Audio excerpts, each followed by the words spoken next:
going on, everybody? So today I'm going to be bringing you my review for the Deuce Season 3, Episode 2.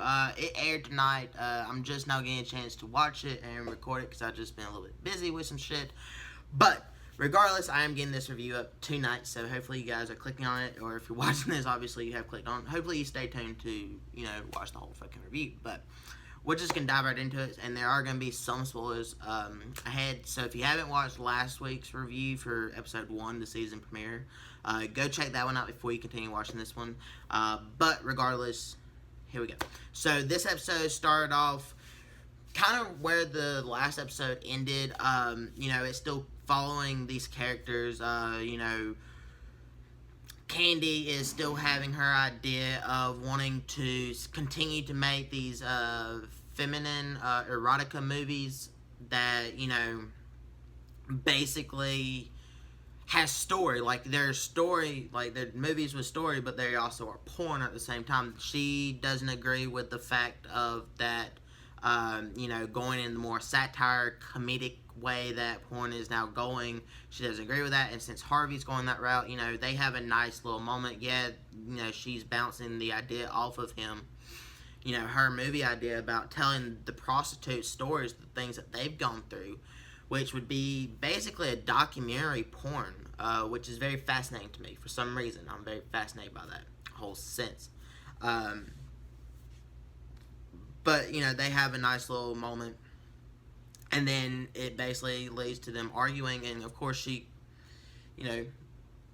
continues to work for him because he offered her a movie to shoot. And, of course, she takes it because she still got to pay the bills.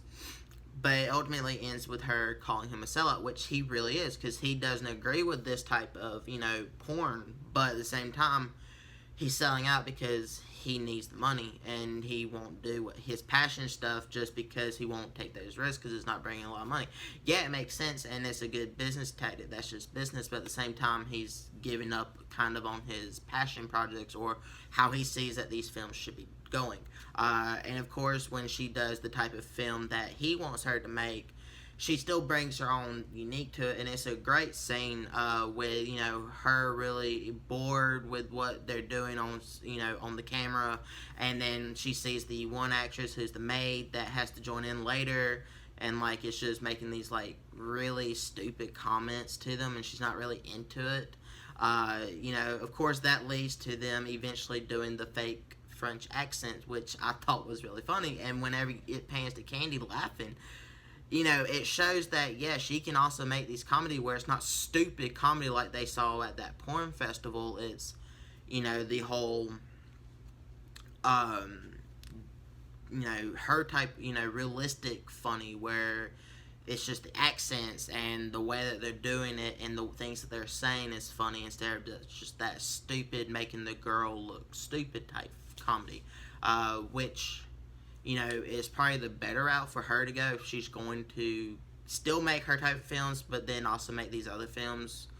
She's finding that middle of the line type deal that she can do these, comedic porns on top of still doing her passion project. She's going to have to find that middle, which I feel like all directors have to do at some point, find that middle where you're kind of selling out because you need the money, but at the same time you don't lose focus of what you're really wanting to do. So you take that money that you're kind of selling out with and you put it towards your passion projects. I think that's how she's going about. And then of course she's really starting to date this dude that came in at the end of episode 1 whenever she's at Vincent's bar. They started talking and she ended up going on a date with him, and she was just trying to see how he'd react and, just lay it all out there that, I'm in the film industry, the porn industry, I've been a porn star, I've been a prostitute, and he's not worried about any of it, he's just fascinated by her and cares about her and where she's going now, not really her past. He's not so focused on the past, he's just focused on her and the future, which is really, honestly, as a dude who could possibly be in that situation, it would be a hard thing to do not to focus on the past, but at the same time, he has the right mindset. You have to just look at the future. You can't judge someone by their past, just because you don't know what led them to that. You don't know all this other shit. You have to, you know, look at them for who they are now, and then see how the future can look with them. And that's how you need to look at life. And I love that whole, foreshadowing of everything. Well, I was maybe foreshadowing. Is that the word I'm thinking of? Possibly. But then, of course, it follows Frankie, and Frankie's now in the porn industry. He's making films. He's really found his niche in amateur porn, and he's found this whole deal, which it was hilarious watching the film that this couple brought him, of them fucking, and, like, the woman forgets she has a package delivered, so they get up, and, like, the dude's still fucking her as they're walking. They turn the camera, and then they answer the door and get the package and have to sign and everything while he's still fucking her. Tits out, everything. His dick never left her once while they were walking. That shit's hilarious to me. And it was hilarious to Frankie. And, like, this leads to him wanting to go to this other bigger porn industry type dude. And that eventually leads to that dude's actually into, like, the kiddie porn. And Frankie doesn't know that because he just got a tip from the dude that he sells his tapes to. That's like, oh, no, it's Rudy's guy that gets him in with this porn guy. And then and I guess no one knows that he's into this kiddie porn, so all this, like, reels that he puts out has, like, snippets of, like, if you can find it, of, like, little kids having sex and shit. And Rudy brings this up, and of course that brings out a big confrontation between Frankie and Rudy that I don't think that's the last time we're going to see that. I honestly have a feeling Rudy is eventually going to kill Frankie. It's been hinting at that ever since, like, season 1.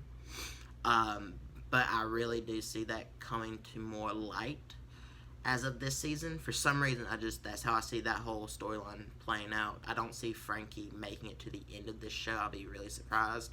And then, of course, Vincent, Frankie's brother-in-law, he got his test results back. He doesn't have AIDS or whatnot, and then it shows his son. He's now on Wall Street, and he wants to get girls for this bachelor party for this dude that he works with.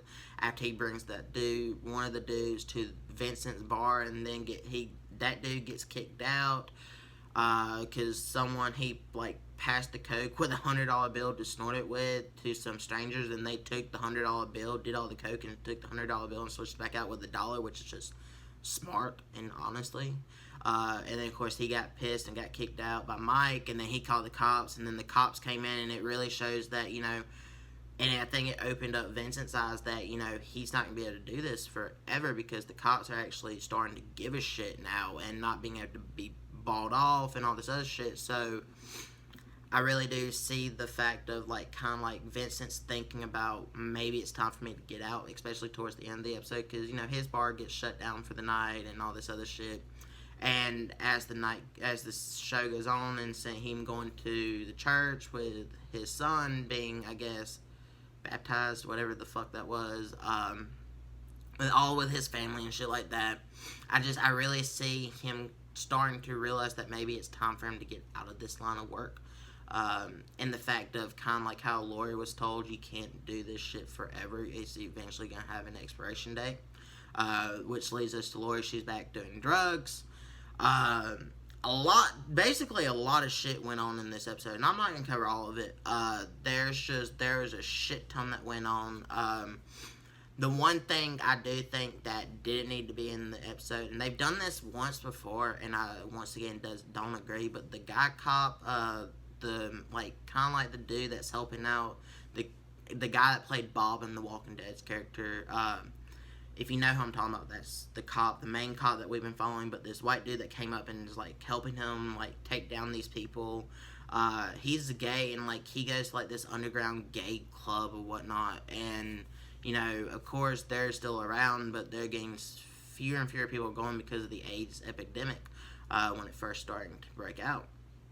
And, of course, that's why Paul's having trouble with business. But, it really has no reasoning to be in this episode. I mean, I don't really get it. Everything else made sense. It's following all the characters. Everything's going with this plot. And then you just have this scene of this dude paying to get into this club and then going to basically jack off and suck off this one dude. And that's really it.